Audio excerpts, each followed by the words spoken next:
Benedict, ano-anong partikular na reklamo ang inihain ng DPWH laban sa mga sinuspinding opisyal at kawani ng DPWH 1st District Engineering Office?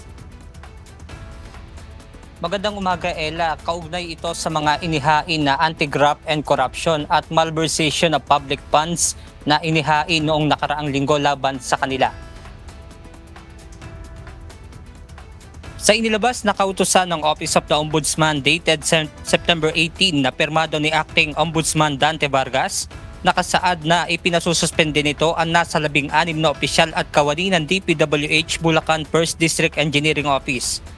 Dahil dito, inatasan na ni Public Works and Highways Secretary Vince Tison ang DPWH Regional Office 3 at Bulacan 1st District Engineering Office para ipatupad ang preventive suspension without pay laban sa mga ito.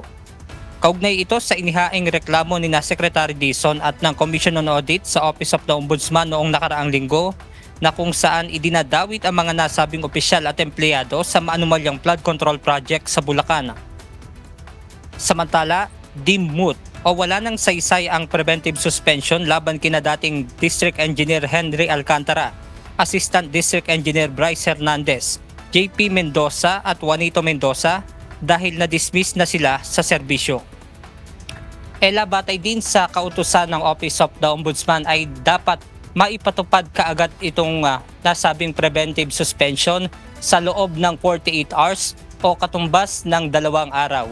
At yan muna ang ating update mula rito sa Quezon City. Balik sa inyo dyan, Ella. Maraming salamat, Benedict Samson.